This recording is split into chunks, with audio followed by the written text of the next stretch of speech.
Olá, meu nome é Solange, eu sou a enfermeira, professora responsável pela disciplina de Farmacologia Aplicada à Enfermagem. Mais uma vez nós estaremos aqui na nossa plataforma, agora dando dicas da nossa segunda aula, tá? Então, nessa aula nós falaremos sobre regra de 3 simples, tá? A regra de 3 simples, ela não vai ter segredo algum, tá? O único motivo dela existir é que para a nossa farmacologia, para que a gente possa desenvolver os nossos cálculos, tá? Nós temos que saber a dosagem correta de cada medicação a ser utilizada. Por isso, tudo que girar em torno de farmacologia, cálculos, sempre a gente vai se ater a desenvolver a regra de 3 simples, tá? Então, o primeiro passo, a gente vai montar uma tabela de 4 valores, tá? Onde sempre um deles será a nossa incógnita. Esse valor será o X. Então, eu terei sempre que descobrir esse valor. Para desenvolver essa regra de 3, não há problema algum, porque sempre, tá? Em quase tudo que a gente faz na vida, a gente faz a regra de 3, mesmo que seja impensado. Um exemplo, se eu compro uma camisa e pago R$20, se eu for e comprar o mesmo modelo de camisa, 4 unidades, né? Quanto eu pagarei por todas essas camisas? A resposta, R$80. Cálculo simples, eu simplesmente peguei uma camisa, R$20. 4 camisas, R$80, tá? Então, só que alguns pontinhos, né, devem ser considerados na regra de 3, para que a gente possa fazer a montagem. Então, o que eu vou fazer?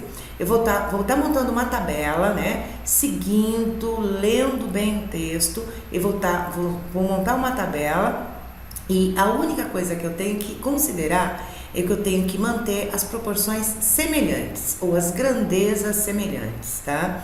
Então, o que eu vou fazer? Eu montei uma tabela, de um dos lados eu relacionei a quantidade do produto. Um exemplo, tá? Abaixo desse local onde eu pus a quantidade de produto, eu tenho que também relacionar a quantidade do mesmo produto. No exemplo aqui, eu tenho uma lâmpada que me custou o valor de R$10, tá? Se eu realmente comprar 10 lâmpadas, quanto eu vou pagar, tá? Então, a montagem da tabela é essa, simples. Lâmpada abaixo de lâmpada, reais abaixo de reais, tá? Montando essa tabela, qual é o segundo passo? Eu vou cruzar esses valores, tá? Multiplico esses valores em cruz e aí e esse cruzamento não importa se eu multiplicar de cima para baixo, de baixo para cima, tá? Nesse caso, a ordem dos fatores não vai alterar o resultado final. Montei essa tabela, multipliquei 10 vezes 10 é igual ao valor que eu tiver, que no caso, 100, tá?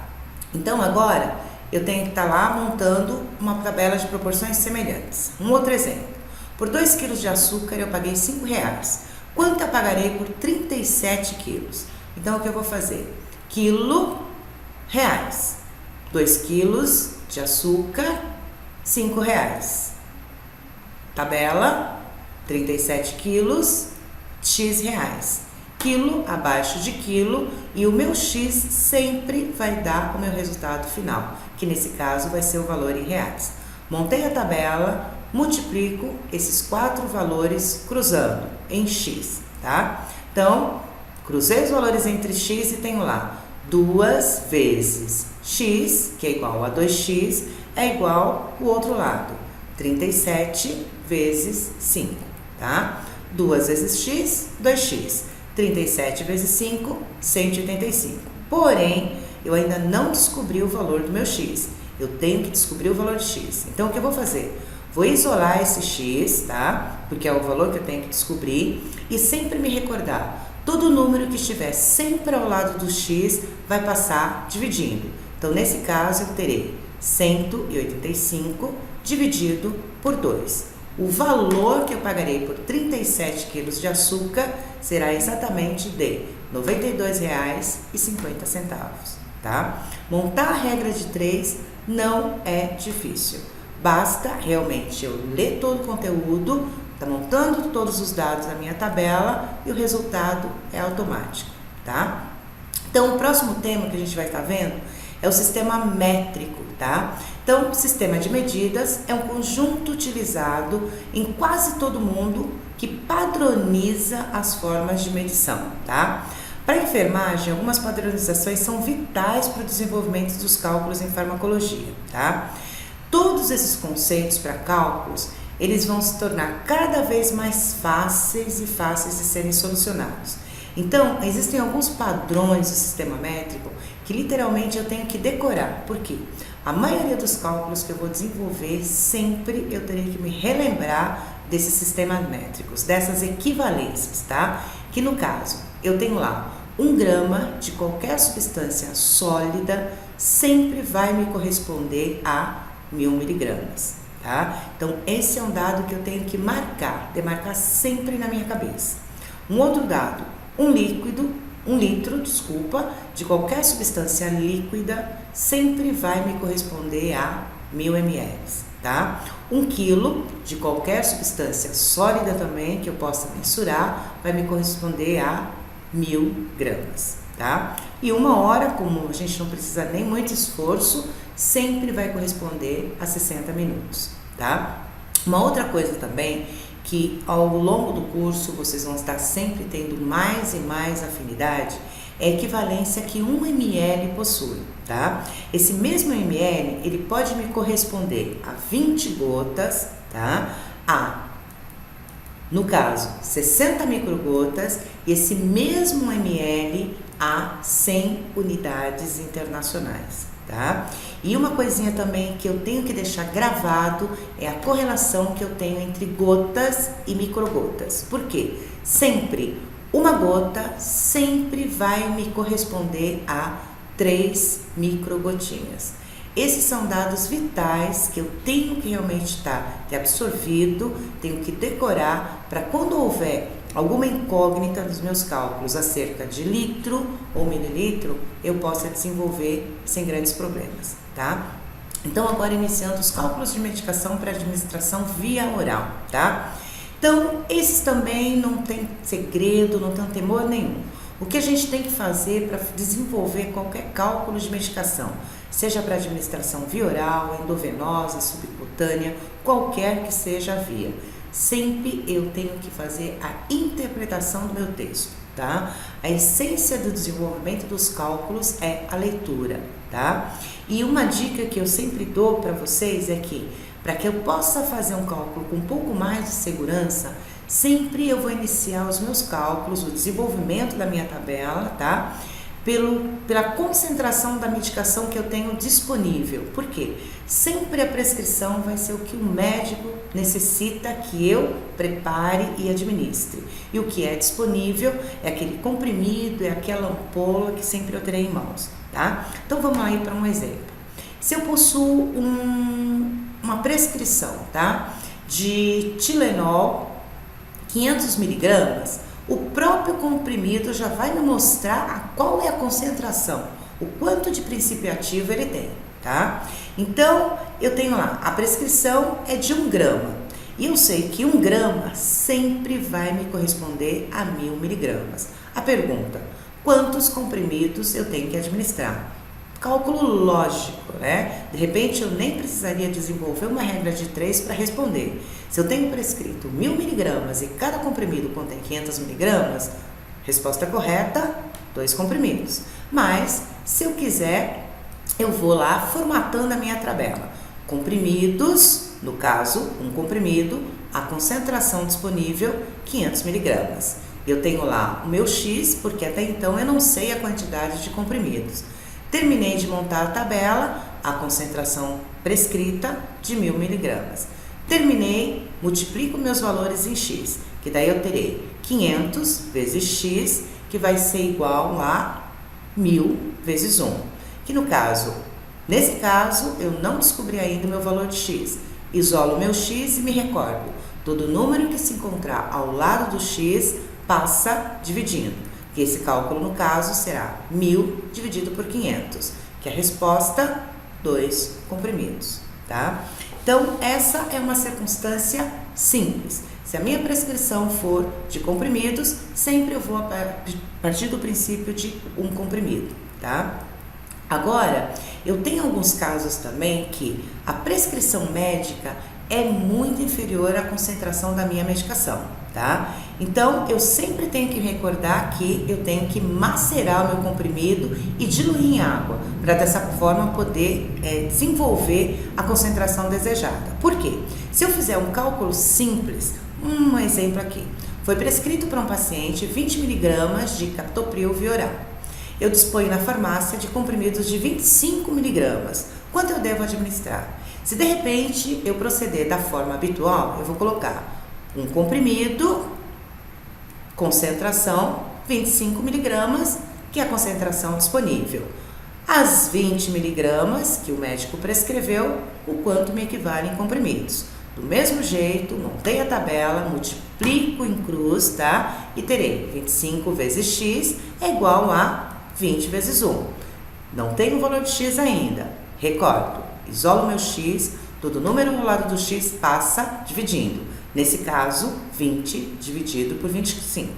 Resposta, 0,8 comprimido. Mas como eu vou administrar 0,8 comprimido ao meu paciente, tá? Sendo que eu peguei um comprimido inteiro e tenho que dividi-lo em 8 partes. Humanamente impossível.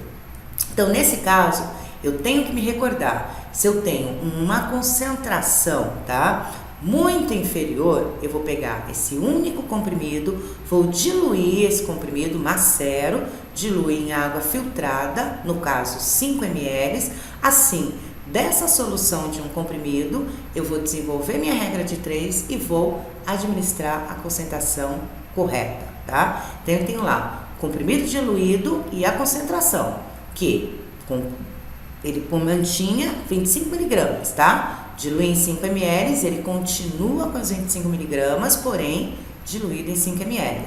Minha prescrição, 20 mg. Da mesma forma, montei a minha tabela, agora faço 25 vezes x é igual a 5 vezes 20, ou 20 vezes 5, porque nesse caso, a ordem dos fatores não vai alterar o produto nunca, tá? 25x é igual a 100. Ainda não descobri o valor do meu x. Vou isolar meu x e recordar, todo número que estiver ao lado do x sempre vai passar dividindo. Nesse caso, 100 dividido por 25. E eu teria a minha resposta, que é de 4 ml.